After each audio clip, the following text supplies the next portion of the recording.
Hi, hello, how are you? I hope you are all in good health and in good spirit. Are you ready to study? Now we are going to start the lesson. We pray first lead by Alfredo. Teman-teman, mari kita berdoa. Let's pray. Lord Jesus, we thank you for blessing. Now we want to study thematic. Please bless us, our teacher, our parents, and our friends. In the name of Jesus Christ, we pray to you. Amen. Thank you, Alfredo.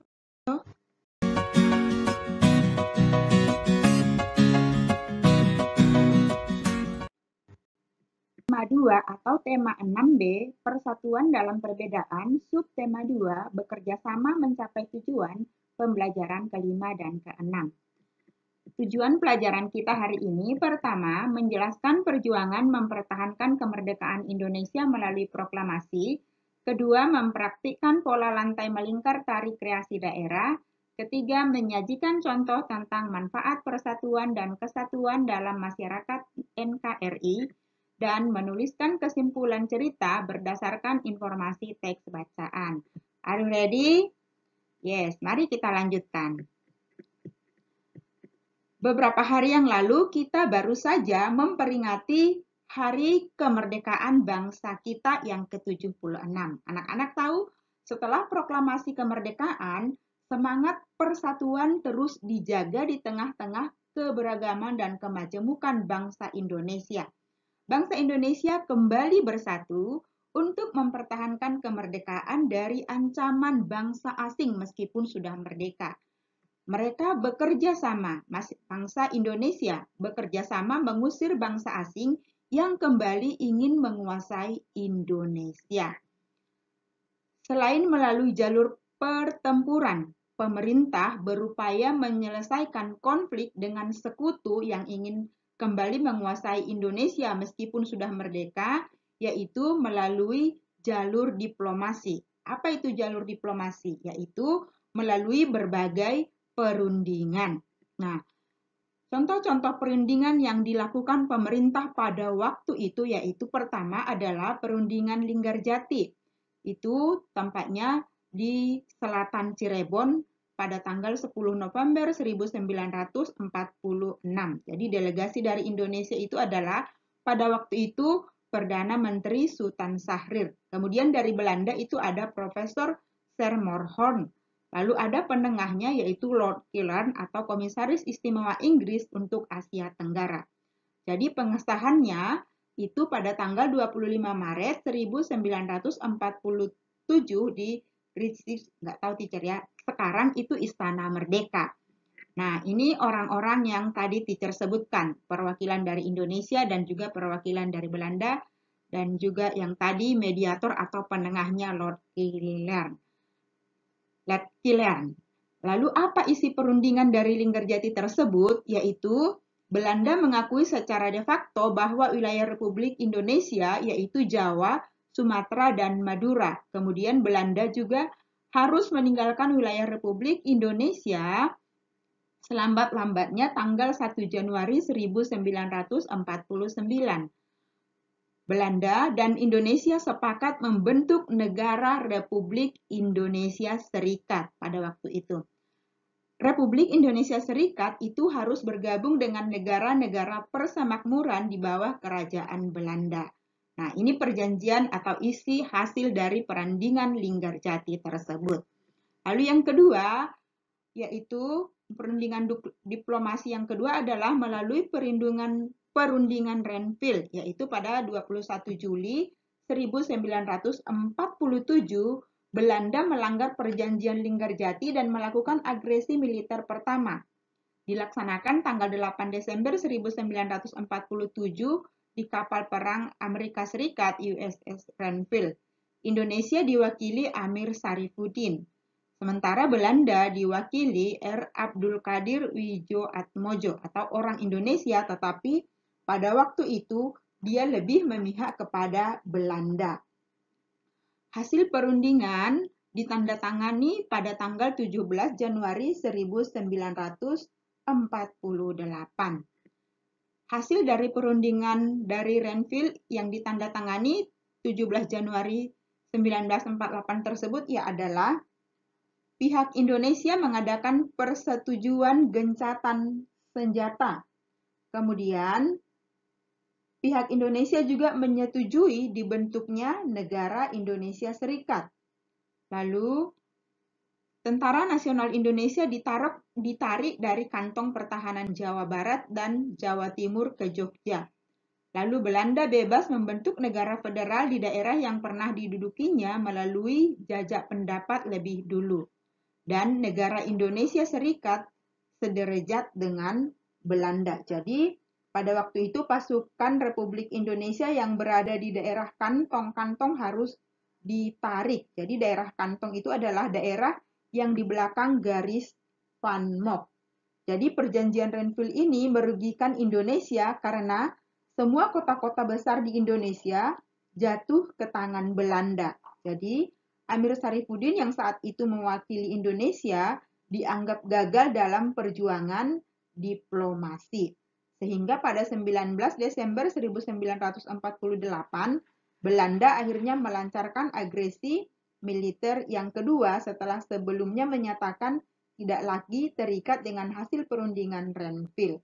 Lalu Belanda menyerbu lapangan terbang Maguwo, Yogyakarta. Dan saat itu, ibu kota negara Indonesia berada di Yogyakarta.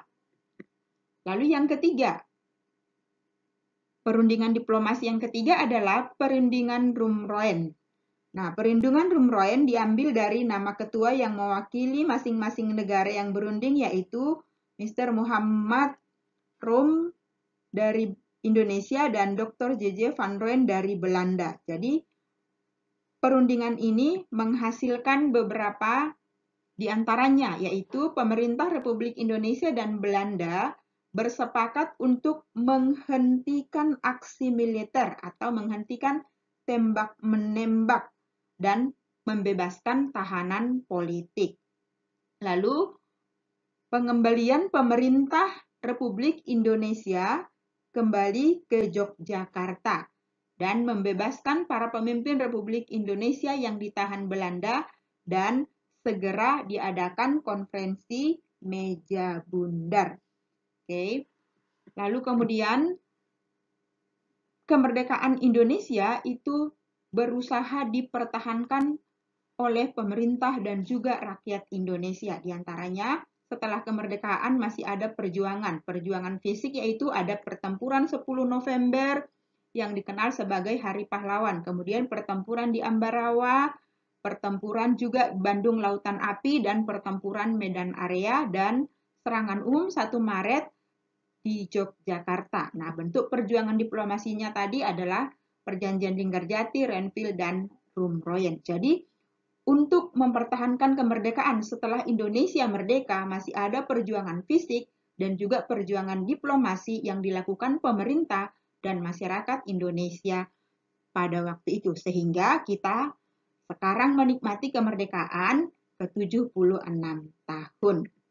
Nah, perjuangan bangsa Indonesia mempertahankan kemerdekaan merupakan bentuk kerjasama. Kerjasama juga dapat dilakukan di dalam tarian, yaitu dengan bekerja sama kompak melaksanakan tarian dengan berbagai pola lantai di dalam tarian. Nah, di dalam pola lantai berfungsi untuk mengatur posisi penari dalam ruang gerak ketika menari. Gerakan dalam tari dapat memiliki pola lantai yang berbeda. Dan setiap pola lantai dapat dikembangkan menjadi beberapa pola lantai lainnya. Seperti misalnya ini, anak-anak tahu ini tari apa ya? Ini tari saman menggunakan pola lantai horizontal. Nah, di pelajaran sebelumnya, anak-anak sudah mempelajari tentang pola lantai tari tortor. Anak-anak dapat melihat di buku anak-anak, di situ ada contohnya halaman 72 dan 73. Bagaimana perubahan-perubahan pola lantai tari tortor ya, sampai ada pola melingkar. Nah, di sini ada pola horizontal dan juga ada pola vertikal. Ya, ada juga pola melingkar. Nah, selain tortor dari Sumatera Utara dan tortor tarian dari Aceh tadi tari saman, ada juga contohnya ini pola lantai melingkar di dalam tarian, yaitu tari Pakarena dari Sulawesi. Oke. Nah, di dalam menerapkan kerjasama, baik di dalam perjuangan maupun di dalam kekompakan menari, itu dibutuhkan sikap pantang menyerah. Untuk mencapai kemerdekaan, masyarakat Indonesia harus bersatu. Untuk melihat, untuk kita dapat menikmati keindahan satu tarian, maka setiap penari di dalam kelompok tarian itu harus bersatu untuk melakukan pola lantai di dalam tarian. Nah, sikap pantang menyerah itu harus dimiliki oleh setiap orang di dalam melakukan perjuangan. Begitu juga di dalam menegakkan atau menerapkan persatuan dan kesatuan. Sikap pantang menyerah sebagai penerapan nilai persatuan dan kesatuan, yaitu misalnya kita sebagai bangsa Indonesia yang sudah merdeka. Para pejuang dulu mereka rela berkorban menyerahkan nyawa untuk merebut Indonesia dari tangan penjajah. Jadi dibutuhkan kerjasama. Yang dulunya para penjajah mereka masih bersifat kedaerahan, mereka bersatu sehingga Indonesia dapat merdeka. Para pahlawan kita mengalami banyak rintangan dalam memperjuangkan kemerdekaan, akan tetapi mereka tidak menyerah begitu saja. Setiap kali menghadapi rintangan, mereka berusaha lebih keras untuk melakukan rintangan tersebut. Nah, anak-anak, usaha keras apa yang telah anak-anak lakukan sebagai pelajar di dalam menikmati kemerdekaan Indonesia? Kalau para pahlawan dulu berjuang, berperang fisik, berperang berunding secara diplomasi. Anak-anak, apa usahanya berjuang pantang menyerah di dalam mengisi kemerdekaan dan di dalam menerapkan persatuan dan kesatuan? Apa misalnya? Misalnya, kita bisa melakukan pantang menyerah misalnya dengan giat dan tekun belajar setiap hari. Apalagi anak-anak di dalam belajar online sudah hampir 2 tahun, mungkin ada bosan, jenuh, anak-anak harus tetap berjuang, harus pantang menyerah. Anak-anak, nah di dalam sikap pantang menyerah ini ada perjuangan yang harus kita lakukan bersama-sama, seperti di dalam memperjuangkan kemerdekaan Indonesia. Nilai persatuan dan kerjasama diterapkan oleh seluruh rakyat Indonesia dengan sekuat tenaga. Salah satunya tadi berdiplomasi dengan pemerintah Belanda. Nah, bentuk diplomasi seperti apa? Bagaimana? Mari kita lihat bentuk diplomasi pemerintah Indonesia dengan Belanda pada waktu itu melalui konferensi meja bundar. Nanti dari bacaan ini, anak-anak bisa simak di halaman 77 buku paketnya, dan sekarang kita dengarkan teman-teman kita untuk membacakannya.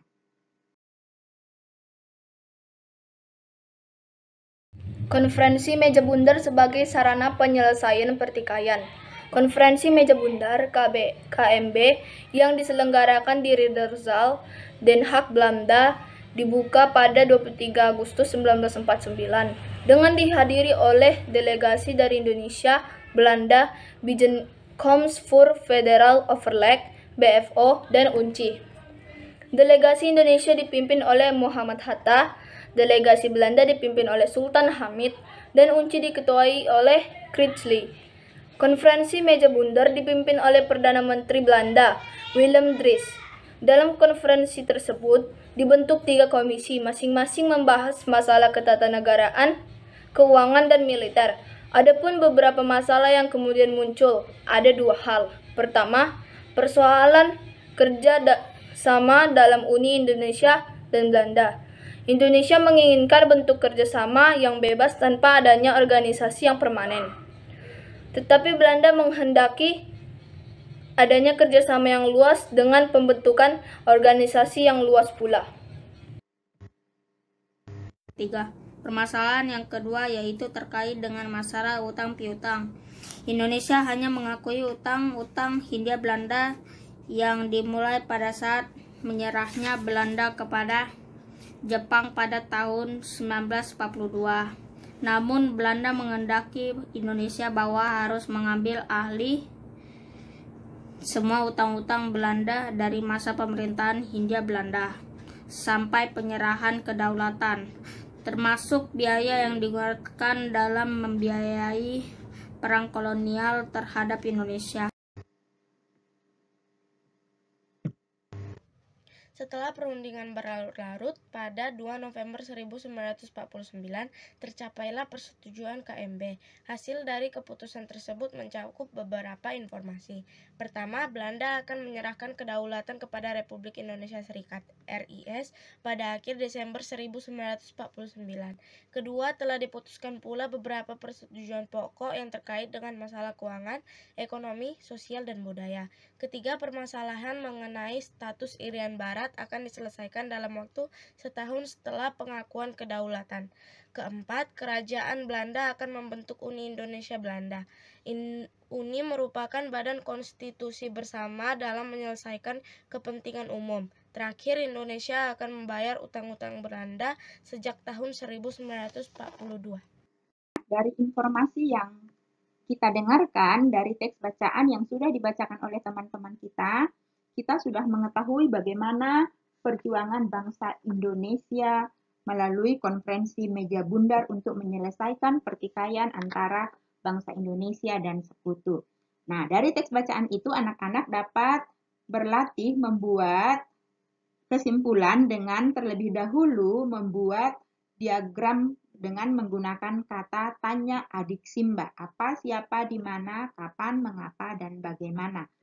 Itu anak-anak buat daftarnya sehingga anak-anak temukan informasi-informasi penting di dalam teks tersebut. Di halaman 78 buku anak-anak sudah ada pertanyaan-pertanyaannya. Dari pertanyaan-pertanyaan itu nanti anak-anak dapat membuat kesimpulan. Apa itu kesimpulan? Anak-anak, kesimpulan itu adalah intisari dari sebuah teks. Oke. Nah, dari materi kita hari ini, anak-anak mengerjakan tugas halaman 75 nomor 2. Now, we are closing our lesson today. Let's pray, lead by Bernike. Before we end the thematic lesson today, let us pray. Let's pray. Lord Jesus, we so thank you for your blessing until today. Now, we are finished our lesson thematic. God, please bless us, our parents, our teacher, our friends, and our mind, so we can understand what the thematic lesson talk about. In the name of Jesus Christ, we pray. Amen. Thank you, Bernike. See you next time. Thank you for your attention.